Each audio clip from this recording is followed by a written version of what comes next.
चलिए दोस्तों स्टार्ट करते हैं हम प्राचीन भारत का इतिहास। ये 71th बीपीएससी के लिए कर रहे हैं हम फटाफट। उन बीपीएससी में जो भी पीवाईक्यू आई हुए हैं वो हम कर रहे हैं, तो फटाफट इसे हम खत्म करते हैं। आई होपफुली ये हिस्ट्री का पोर्शन आज हम कंप्लीट कर पाए। तो स्टार्ट करते हैं। प्रथम मानव जीवाश्म भारत की इस नदी घाटी से प्राप्त हुआ है। क्या है आंसर? नर्मदा घाटी से। और ये इंग्लिश में भी है अगर आपको किसी को ट्रांसलेशन देखना है तो। भारत में पशुपालन कृषि के प्राचीनतम साक्ष्य कहां से प्राप्त हुए हैं? मेहरगढ़ से। कहां से? मेहरगढ़ से। चालकोलिथिक। चालकोलिथिक को और क्या बोला जाता है? ताम्रपाषाण युग। चालकोलिथिक को और क्या बोला जाता है? ताम्रपाषाण युग।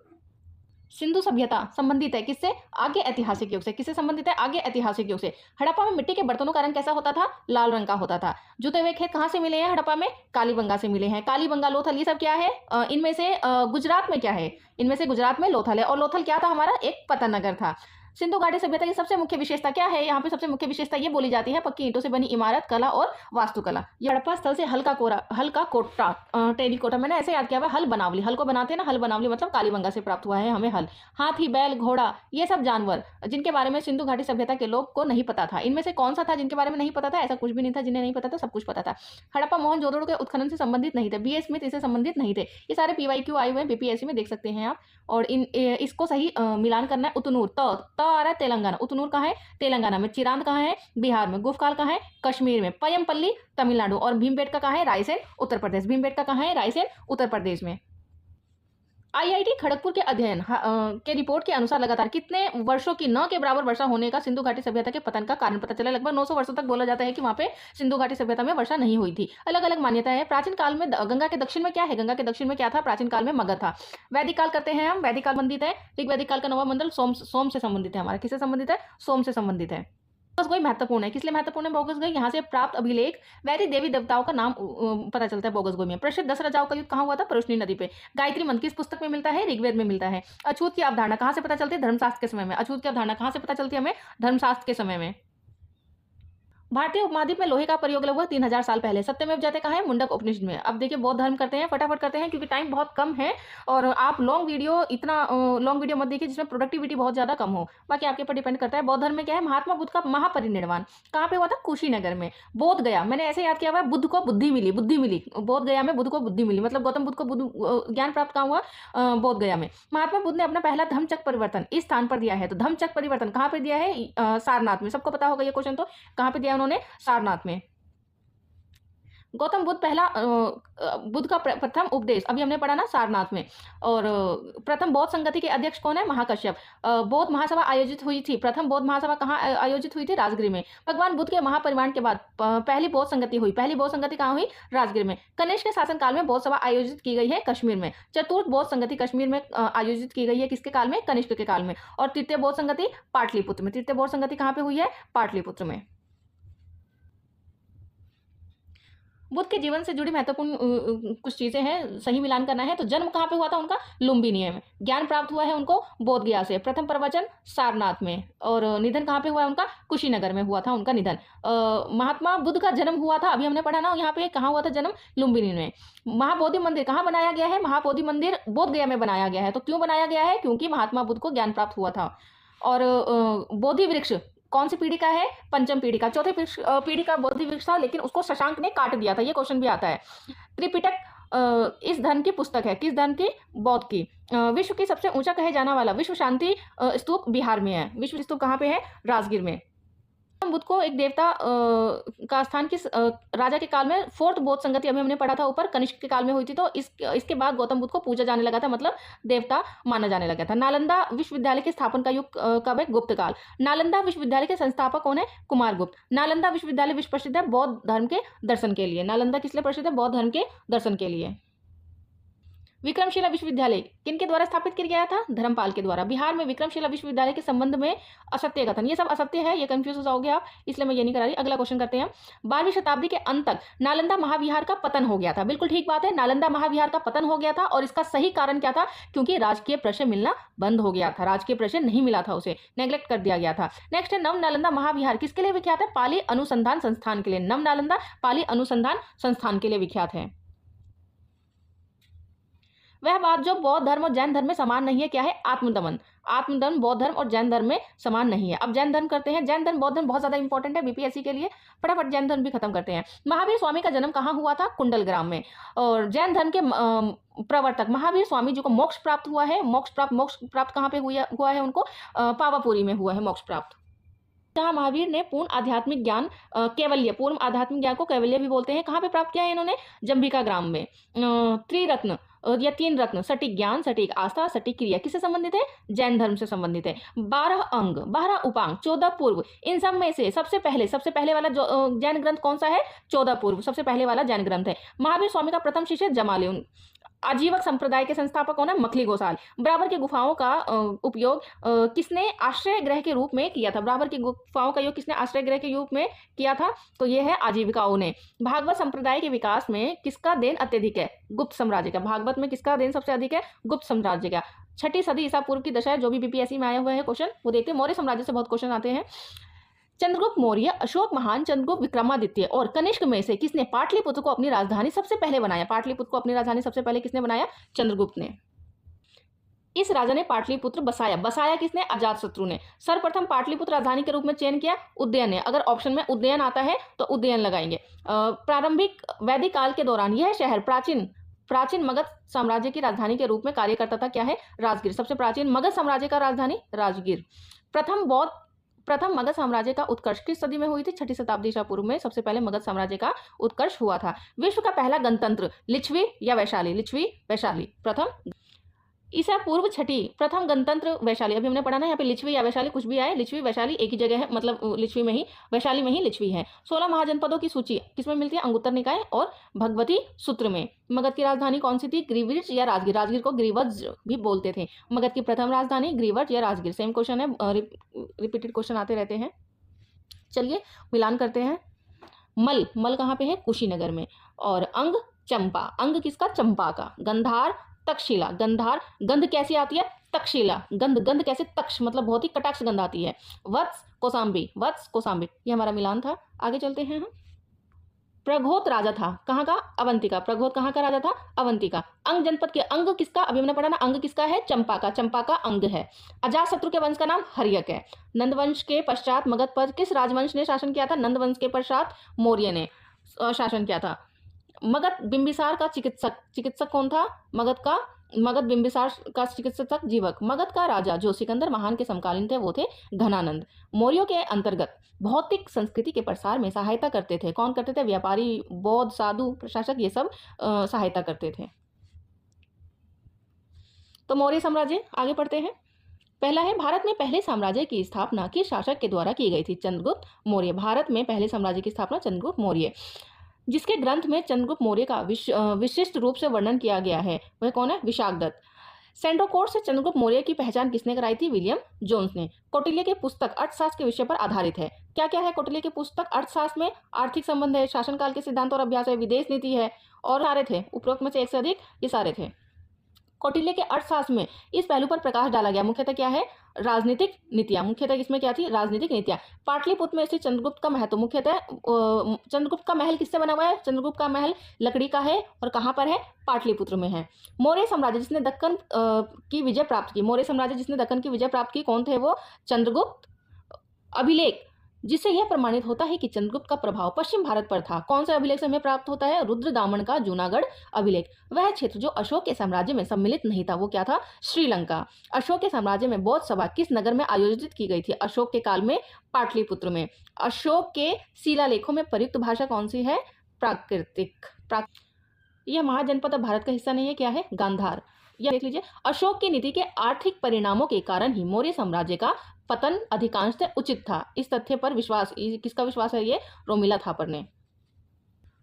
महावंश के अनुसार बिंबिसार इस आयु से सिंहासन पर, बिंबिसार लगभग 15 वर्ष की आयु से सिंहासन पर बैठ गए थे। ब्राह्मी लिपि को सर्वप्रथम किसने पढ़ा? जेम्स प्रिंसेप ने। प्राचीन भारत लिपि जो दाहिने से बाईं ओर लिखी जाती वो है खरोष्टी।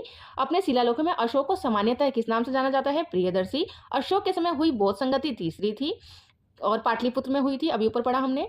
वह स्तंभ जिसमें अशोक ने स्वयं को मगध का सम्राट बताया है वो कौन सा स्तंभ है? भाभ्रू स्तंभ। और किस अभिलेख से कलिंग विजय का वर्णन पता चलता है? अशोक के 13वें शिलालेख से। किससे? अशोक के 13वें शिलालेख से हमें कलिंग विजय का पता चलता है। अशोक के धर्म का मूल संदेश है शांति, अहिंसा या धार्मिक सहनशीलता। मैगथनीज दूत था, मैगथनीज का दूत था सेल्यूकस निकेटर, मैगथनीज का दूत था सेल्यूकस। मौर्य साम्राज्य का 7 वर्षों में विभाजन विशेष रूप से उल्लेख मिलता है इसका मैगथनीज की पुस्तक इंडिका में। मैगथनीज की पुस्तक इंडिका में किसके बारे में उल्लेख है? मौर्य साम्राज्य के बारे में, मौर्य साम्राज्य के बारे में। मैगथनीज ने भारतीय समाज को कितनी श्रेणियों में अभी ऊपर पढ़ा ना, मौर्य साम्राज्य का 7 वर्गों में, तो यह है 7। वह स्रोत जिसमें पाटलिपुत्र के प्रशासन का वर्णन मिलता है वह क्या है? इंडिका। मैगथनीज की पुस्तक का नाम हमने पढ़ लिया इंडिका। इंडिका का लेखक है मैगथनीज। उल्टा सीधा करके आए हुए हैं क्वेश्चन। मौर्य काल में शिक्षा का सर्वाधिक केंद्र था तक्षशिला।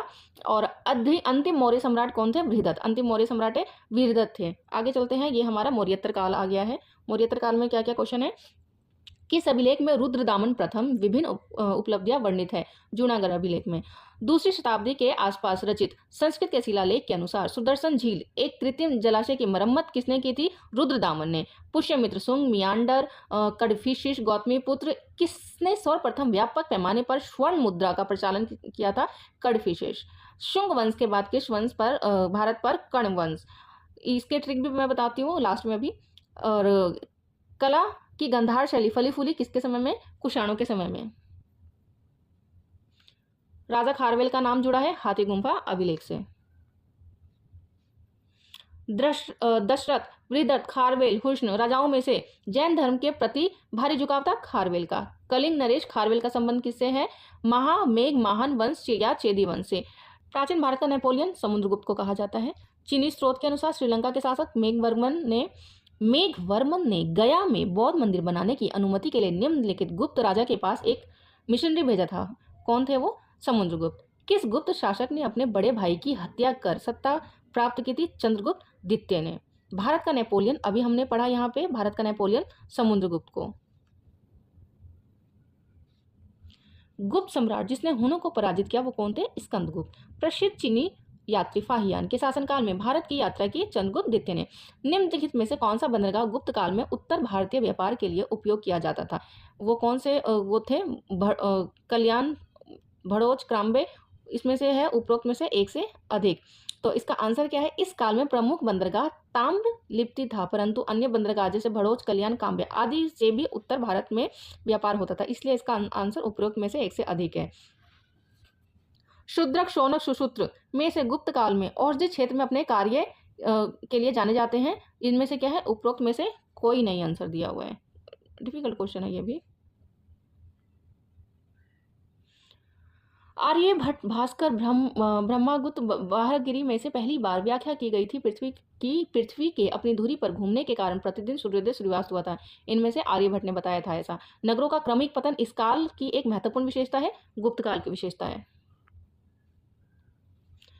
किस शासक राजवंश ने मंदिरों एवं ब्राह्मणों को सबसे अधिक ग्राम अनुदान दिया था? गुप्त वंश ने सबसे अधिक गांवों को अनुदान दिया था। इस अभिलेख में विधवा दहन का उल्लेख है भानुगुप्त एर्नास्तम अभिलेख में। गुप्त काल में शीशे के सिक्कों की बड़ी संख्या जारी की गई सातवाहनों द्वारा। सिक्कों की बड़ी संख्या सातवाहनों द्वारा, वो भी किसके? शीशे के सिक्के। प्रसिद्ध इलाहाबाद प्रशस्ति किसके द्वारा लिखे गए हैं? हरिसेन के द्वारा। बराबर पर्वत श्रृंखला स्थित गोरखगिरी विजित की गई थी खारवेल के द्वारा। गुप्त युग में भूमि राजस्व की दर क्या थी? उपज का 6वां भाग। धर्मशास्त्र में भू राजस्व की दर क्या थी? 1/6, अभी हमने पढ़ा ना, 6वां भाग। किस प्रकार की भूमि को अग्रगत कहा जाता था? बिना जोती हुई जंगली भूमि को क्या कहा जाता था? अग्रहत। चीनी यात्री सुंगयुंग ने भारत की यात्रा की है 518 ईस्वी में। हर्षवर्धन के समय कौन चीनी यात्री आए थे? ह्वेनसांग। योग, न्याय, सांख्य, वैशेषिक में से इस भारतीय दर्शन ने परमाणु सिद्धांत किसने दिया? वैशेषिक ने। वर्धन राजवंश की स्थापना किसने? पुष्यमित्र ने। हर्षचरित नामक पुस्तक किसने लिखी है? बाणभट्ट ने। हर्षचरित किसने लिखी? बाणभट्ट ने। कवि बाणगढ़ निवासी थे कहाँ के? बिहार के। पृथ्वीकूट गांव बिहार के। हर्षवर्धन के शासनकाल में चीनी यात्री कौन आए थे? अभी हमने यहाँ पे पढ़ा है, कभी ऊपर पढ़ा ना, ये रहा। चीनी यात्री कौन आए थे? हेनसांग। यहाँ भी क्या है? हेनसांग। हेनसांग की भारत में यात्रा के समय सूती कपड़ों के उत्पादन के लिए सबसे प्रसिद्ध नगर कौन सा था? मथुरा। चीनी यात्री हेनसांग ने किस विश्वविद्यालय में अध्ययन किया? नालंदा। असत्य कथन है ये सत्य कथन वाले इसमें कंफ्यूज हो जाएंगे, इसलिए मैं आगे करा रही हूँ। असत्य वाले नहीं करा रही, बाद में भी बता दूंगी। नालंदा विश्वविद्यालय के विनाश का कारण क्या थे? मुसलमान। कैसे कैसे ऑप्शन देते हैं। झांसी के पास देवगढ़ का मंदिर, इलाहाबाद के पास गढ़वा का मंदिर बनी मूर्तियां किस कला से है? गुप्त काल से। दक्षिण भारत, इसमें चोल, चालुक्य, पल्लव, संगम, सुन, इसमें से देखते हैं किस तरह के क्वेश्चन आते हैं। चोल वंश का संस्थापक विजयालय। चोल काल का प्रसिद्ध था ग्राम पंचायत के लिए। चोल काल किस लिए प्रसिद्ध था? ग्राम पंचायत के लिए। मध्यकालीन भारतीय साम्राज्य जो व्यापक स्तर पर स्थानीय स्वशासन के लिए प्रसिद्ध थे, चोल। इस राजवंश का उल्लेख संगम साहित्य में नहीं मिलता है, कदम का। संगम युग में उर्रेव्यूर कपास के व्यापारी के लिए यूज होता था। रोमन साम्राज्य से व्यापारिक संबंध किसने स्थापित किए? चेर ने। दक्षिण भारत के मंदिरों के आकर्षक द्वार कहलाते हैं गोपुरम। दक्षिण भारत के मंदिरों के आकर्षक द्वार क्या कहलाते हैं? गोपुरम। यह मंदिर कांचीपुरम में स्थित है, क्या है? एकाम्बरेश्वर मंदिर। तंजावुर में विदेश्वर मंदिर का निर्माण राजाराम प्रथम ने कराया है। इस सम्मिलित कीजिए। ये हमारा राष्ट्रकूट क्या है? मलखेड़। पांडे मदुरई से, चोल तंजावुर, होयसल हलेबीड। आगे चलते हैं। ये प्राचीन साहित्य एवं साहित्यकार। मुद्रा राक्षस क्या है? विशाखदत्त। कुमार संभव के लेखक कौन है? कालिदास। कलहण किसने लिखी है? राजतरंगिणी ने। राजनीति की प्रारंभिक पुस्तक नीतिसार लिखी गई है कामनंदक के द्वारा। कालिदास के कुमार संभव में इस पौराणिक चरित्र की जन्म की कहानी है कार्तिकेयन। किरातस्वप्नावादता के लेखक है भास। अर्थशास्त्र नामक पुस्तक कौटिल्य ने। उस स्रोत का नाम बताइए जो प्राचीन भारत के व्यापारिक मार्गों में मौन है। संगम साहित्य। आगे क्या है? सही सुमिलित करना है हमें। चरक चिकित्सा से रिलेटेड है। ब्रह्मगुप्त में गणित है। वाराह मिहिर ज्योतिष है। विशाखदत्त एक नाटककार है। मध्यकाल 800 से 1200 ईस्वी। ताम्रपत्र लेख दर्शाते हैं प्राचीन काल में बिहार के राजाओं का संपर्क था जावा सुमात्रा से।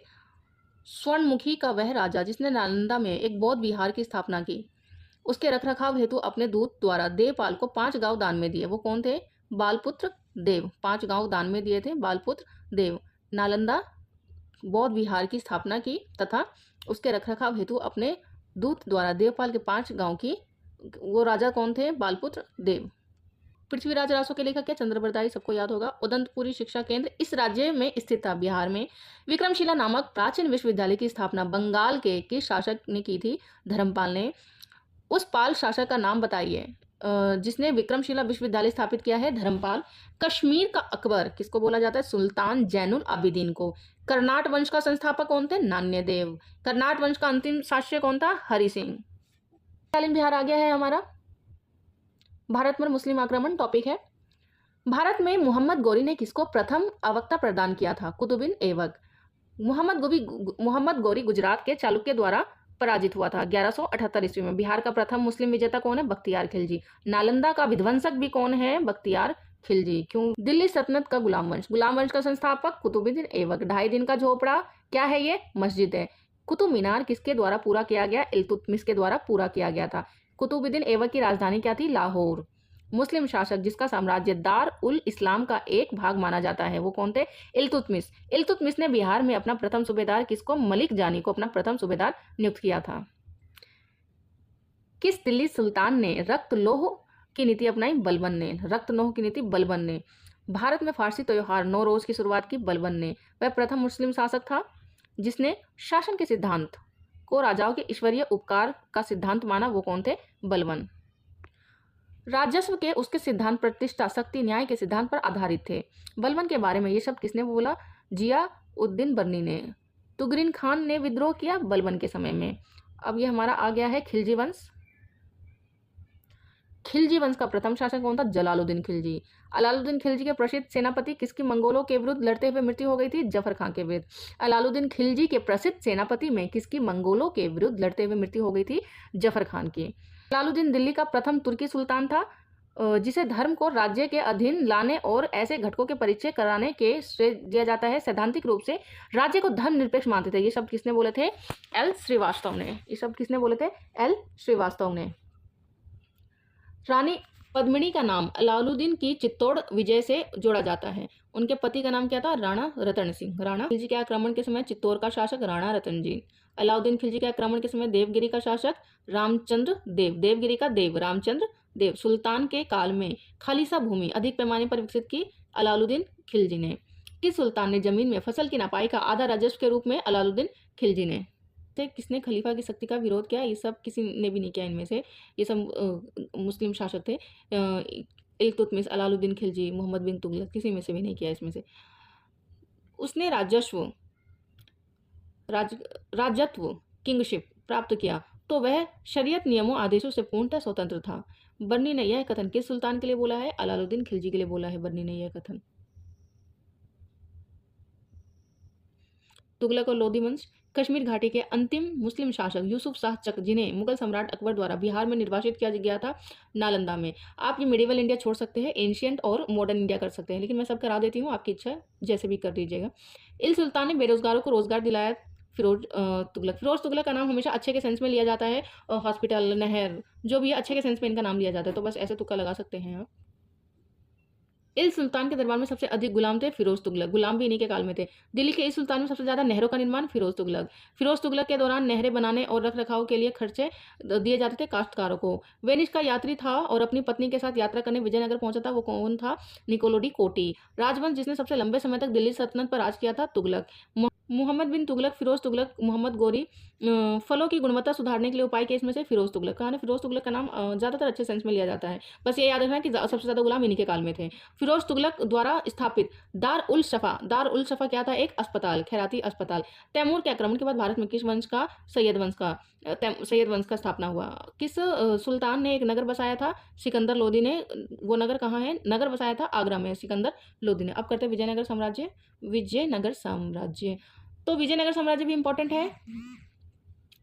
विजयनगर साम्राज्य के संस्थापक थे हरिहर बुक्का। विजयनगर उस पहले शासक की पहचान करे जिसने बहमियों को गोवा छीना। हरिहर द्वितीय ने बहमियों से गोवा छीना था इन्होंने। और विजयनगर के राजा कृष्णदेव राय ने गोलकुंडा का युद्ध किस राजा के साथ लड़ा था? कुली कुतुब शाह के द्वारा। फारसी यात्री अब्दुल रज्जाक भारत ने इस राजा के शासनकाल में आया था, देवराय द्वितीय के। विजयनगर का महानतम शासक कृष्णदेव राय। सन 1565 में कौन सा युद्ध हुआ था? तालीकोटा का युद्ध। विजयनगर साम्राज्य की वित्तीय व्यवस्था भू राजस्व से वो सब काम करते थे। किस मशहूर राजा ने नागलपुरम नगर विजयनगर के पास अपनी मां के नाम पर रखा? कृष्णदेव राय ने। विजयनगर साम्राज्य का अवशेष कहाँ मिलता है? हम्पी में। तोल कप्पियम का संबंध है द्वितीय संगम युग से। तोल कप्पियम। दीवाने अर्ज रक्षा विभाग से। दीवाने अर्ज का नाम लिया जाता है रक्षा विभाग से। भूमि उत्पादन पर लगने वाला कर को इंगित करते हैं खराज, उर्ष, मुक्तई। याद रखना कि एक क्वेश्चन ऐसे भी आ सकता है, उर्ष क्या है? तो ये सब है भूमि उत्पाद पर लगने वाले कर। जबादित का संबंध किससे है? राज्य कानून से। सल्तनत के समय में टंका, शशकनी, जीतल, इन धातुओं का प्रयोग करते थे। और चांदी, तांबा, ये सब क्या है? चांदी, तांबा। दिल्ली सल्तनत का कला साहित्य। भारत में कागज का प्रयोग सबसे पहले 12वीं शताब्दी में यूज हुआ है। और संपन्नता षड्यंत्र विद्रोह को जन्म दिया तथा दरिद्रता स्थायित्व शांति की गारंटी देती थी। यह कहा था? किसने कहा था? जियाउद्दीन बर्नी ने। अलाइद का दरवाजा का निर्माण अलाउद्दीन खिलजी ने कराया है। अलाइद। तबाकत ए नासिरी के लेखक कौन है? मिनहाल उल सिराज। बिहार पर बख्तियार खिलजी के हमले का पहला विवरण किससे? तबकात ए नासिरी से मिलता है। तबकात ए नासिरी के लेखक कौन है? मिनहाज। कौन है इनके लेखक? मिनहाज। मोरक्को के यात्री इब्न बतूता। इब्न बतूता कहाँ के थे? मोरक्को के। यात्रा वृतांत में जाना जाता है रिहल्ला। इनके यात्रा वृतांत को रिहल्ला के नाम से जाना जाता है। बहमनी साम्राज्य का संस्थापक अलाउद्दीन हसन। दिल्ली सल्तनत के दौरान मुकदम चौधरी पद का इस्तेमाल किया जाता है गांव के सरपंच के द्वारा। फतुहात आलमगिरी लिखा है इन्होंने, किसने लिखा है? ईश्वर दास नागर द्वारा लिखा गया है। भक्ति और सूफी आंदोलन पे आते हैं हम। आज मिडिवल भी करा के मानूंगी मैं। सभी भक्त संतों के मध्य एक समान विशेषता थी, जिन्होंने अपनी वाणी को उसी भाषा में लिखा जिसे उनके भक्त समझते थे। इस सुल्तान ने निजामुद्दीन औलिया ने भेंट करने से इनकार कर दिया था। कौन है? अलाउद्दीन खिलजी। दोबारा पढ़ते हैं, ये मिक्स हो गया है थोड़ा। ये पहला क्वेश्चन क्या था? सभी भक्ति संतों के मध्य एक समान विशेषता थी। उन्होंने अपनी वाणी को उसी भाषा में लिखा जिसमें उसके भक्त समझते थे। ये जिसमें उनके भक्त समझते थे उस स्थानीय भाषा में यूज करते थे, इसलिए भक्ति आंदोलन इतना सफल हो पाया था। ये वाला क्वेश्चन है 64 बीपीएससी का। शेख बहाउद्दीन जकारिया किस संप्रदाय से थे? सुहरावर्दी संप्रदाय से थे। बारहमासा की रचना की है मलिक मोहम्मद जायसी ने। बारहमासा मलिक मोहम्मद जायसी ने। नरमपंथी सिद्धो योगियों ने भक्ति धर्म को लोकप्रिय बनाया उत्तर भारत में। सही। मुगल वंश बाबर। पानीपत के युद्ध में बाबर की जीत का मुख्य कारण उनकी सैनिक कुशलता था। तुज्जू के बाबरी किस भाषा में लिखी गई है? तुर्की में। भारत में मुगल वंश का संस्थापक बाबर। भारत में बाबर के आगमन के कारण क्या हुआ था भाई? प्रदेश में तैमूरिड राजवंश की स्थापना हुई थी। युद्ध में तोपों की शुरुआत हुई थी। बाबर के समय में युद्ध में क्या हुई थी? तोपों की शुरुआत। बाबर के समय में युद्ध में तोपों की शुरुआत हुई थी। हुमायूं और शेरशाह। हुमायूं द्वारा लड़े गए 4 प्रमुख युद्धों का तिथि। 4 प्रमुख युद्ध हुमायूं द्वारा। देवरा, चौसा, कन्नौज, सरहिंद, ये युद्ध थे। शेरशाह और हुमायूं के बीच लड़ा गया चौसा का युद्ध। इल सुल्तान ने हजरत आला की उपाधि बनाई। सुल्तान का नाम क्या है? शेरशाह सूरी। हुमायूं के चुनार दुर्ग। प्रथम बार आक्रमण कब हुआ है? 1532 ईस्वी में। शाह बेगम, हाजी बेगम, मुमताज बेगम, ये सब अपने बादशाह पति के लिए मकबरे का निर्माण कराया। इनमें से कौन है? हाजी बेगम ने। हांजी जो थी ना, हांजी, वो पति के लिए हांजी रहती थी, तो किसमें से पति के लिए मकबरा? हांजी ने, हांजी बेगम ने। शेरशाह का मकबरा कहाँ है? सासाराम में। बहुत इंपॉर्टेंट है, बार बार आता रहता है ये क्वेश्चन। किसने अपनी सैन्य टुकड़ियों को 200, 250 और इस तरह से विभाजित किया था? सिकंदर शाह और इस्लाम शाह। अकबर। अब हमारा करते हैं ये अकबर का। हल्दी घाटी के युद्ध में महाराणा प्रताप की सेना के सेनापति थे हकीम खान। बहलोल लोदी, शेर शाह, हुमायूं, अकबर। मुस्लिम शासक ने तीर्थ यात्रा समाप्त कर दिया था। इनमें से कौन थे ऐसा तीर्थ यात्रा समाप्त कर दिया था? इन्होंने, अकबर ने समाप्त कर दिया था। शेरशाह, जहांगीर, अकबर, हुमायूं ने भारत का वह मुगल शासक जो सबसे लंबे समय तक शासन किया, अकबर ने किया था। मध्यकालीन भारत में मनसबदारी व्यवस्था क्यों लागू की गई थी? स्वच्छ प्रशासन सुनिश्चित करने के लिए।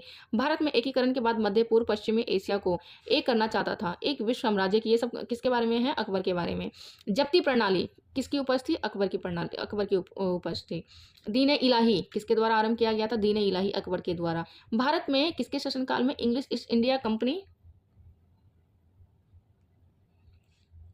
का गठन हुआ था? अकबर के काल में गठन हुआ था। अकबर ने बंगाल बिहार मुगल साम्राज्य में मिलाया था 1576 में, 76। अस्पा, सिंह अस्पा, इसकी प्रथा की शुरुआत जहांगीर ने। जहांगीर ने खान की उपाधि को सम्मानित किया था हॉकिंस को। किस मुगल शासक के समय में सर थॉमस रो भारत आया था? जहांगीर के काल में। मुगल चित्रकला के नेतृत्व में अपने शीर्ष बिंदु पर जहांगीर थे। एतमादुल्ला मकबरा आगरा में बनवाया है नूरजहां ने। पर्चिनकारी संबंधित है किसे? दीवारों में अर्ध कीमती पत्थर जड़कर फूलों की नक्काशी करना। इसका मतलब है पिट्राड्यूर या पर्चिनकारी। शाहजहां औरंगजेब। ईरान शाह मुगल शासक के बीच झगड़ों की जड़ क्या थी? कंधार। दिल्ली के लाल किले का निर्माण शाहजहां ने करवाया है। इतिहासकार। शाहजहां के शासनकाल को मुगल शासक स्वर्णयुग कहा जाता है। वो कौन से? श्रीवास्तव बोलते हैं ऐसा। एल श्रीवास्तव बोलते हैं। सर्वप्रथम मुगल शासक ने ब्रिटिश के विरुद्ध संघर्ष किया है औरंगजेब ने। औरंगजेब द्वारा चलाए गए जिहाद का अर्थ क्या है? दारुल इस्लाम। मुगल मुगल प्रशासन में मुहत्सिब था लोक आचरण अधिकारी। मुगल प्रशासन में मदद ए माश इंगित करता है विद्वानों को दी जाने वाली राजस्व मुक्त अनुदत्त भूमि। मध्यकाल में बटाई शब्द का अर्थ है लगान निर्धारण का तरीका। मुगल प्रशासन में मुख्य काजी थे मुख्य न्यायाधीश। इस बंदरगाह को मुगल काल के दौरान बाबुल मक्का कहा जाता था सूरत में। इस बंदरगाह को मुगल काल के दौरान क्या बोला जाता था? बाबुल मक्का। वो क्या था? हमारा सूरत।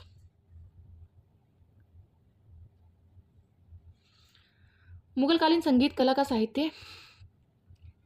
इस मुगल शासन ने चित्रकारी के कारखाने हुमायूं ने बनाया था। दास्ता ए अमीर हमजा चित्रांकन किसके द्वारा किया गया था? ये किया गया था अब्दुल रसमत मीर सैयद अली। आईने अकबरी लिखा है अबुल फजल के द्वारा। दसवंत बसावन प्रसिद्ध चित्रकार मुगल सम्राट के राज दरबारी थे। ये अकबर के राज दरबारी थे। दसवंत बसावन ये सब अकबर के राज दरबारी थे। यूरोपीय चित्रकारी का प्रवेश किसके दरबार में हुआ था? अकबर के दरबार में। तबा के अकबरी जिसे कई बार अबुल फजल के अकबरनामा से ज्यादा विश्वसनीय माना जाता है। निजामुद्दीन अहमद। हुमायूंनामा की रचना किसने की थी? हुमायूंनामा की रचना की थी गुलबदन बेगम ने। किसने? हुमायूं को यह प्रस्ताव दिया था यदि उसके बंगाल पर अधिकार कर दिया तो वह बिहार को समर्पित कर देगा, 10 लाख दिनार वार्षिक श्रद्धांजलि लेगा। शेर खान ने ऐसा कहा था। आईने अकबरी किसके द्वारा लिखी गई है? अबुल फजल के द्वारा। यह कथन किसका है? अकबर के शासन में इलाहाबाद में 40 स्तंभ युक्त मंजिल के निर्माण में 5000 से 20,000 लोगों ने 40 साल तक काम किया। विलियम फिंच ने। यह है हमारा सिख संप्रदाय और मराठा राज्य। चलिए नेक्स्ट करते हैं हम। पटना में सिख गुरु का जन्म। कौन से सिख गुरु थे? गुरु गोविंद सिंह। शिवाजी की राजधानी रायगढ़ थी। अष्टप्रधान शिवाजी ने किया था इसका गठन। अष्टप्रधान किसके राज प्रबंध में? शिवाजी के। अष्टप्रधान शिवाजी से संबंधित है। अष्टप्रधान बार बार आ रहा है मराठा प्रशासन में। सरंजामी प्रथा संबंधित है। सरंजामी प्रथा मराठा भू राजस्व। सरंजामी प्रथा क्या था? मराठा का भू राजस्व प्रणाली था ये। मुगल साम्राज्य हमने देखा कि मुगल साम्राज्य से बहुत सारे क्वेश्चन आए हुए। मुगल साम्राज्य का विघटन कैसे होता है? मयूर सिंहासन पर बैठने वाला अंतिम मुगल शासक मोहम्मद शाह थे। मुगल बादशाह जो वजीर गाजीउद्दीन ने दिल्ली में दाखिल नहीं होने दिया, जो वजीर गाजीउद्दीन दिल्ली में दाखिल नहीं होने दिया, शाह आलम द्वितीय। मुगल बादशाह बहादुर शाह जफर के बारे में कहा जाता है कि उसने साम्राज्य की सीमा, कहा जाता है कि उसके साम्राज्य की सीमा थी चांदनी चौक, पालम, दिल्ली, पेशावर, बिहार, वाराणसी। क्या लिखा हुआ है इसका आंसर? कि तुगलक शासक नसरुद्दीन मोहम्मद के लिए कहा जाता है। मुगल शासक बहादुर शाह के लिए नहीं है, नसरुद्दीन मोहम्मद के लिए कहा जाता था, न कि। आधुनिक भारत का इतिहास आ गया है, इसे हम कल करेंगे, ये बहुत इंपॉर्टेंट है। आज इतना ही काफ़ी है। तो देखते हैं, आप जिस हिसाब से वीडियो पसंद करते हैं कमेंट कीजिएगा। मैं इसे आधुनिक भारत का इतिहास एक दिन में और इसके बाद साइंस कराऊंगी और मैथ।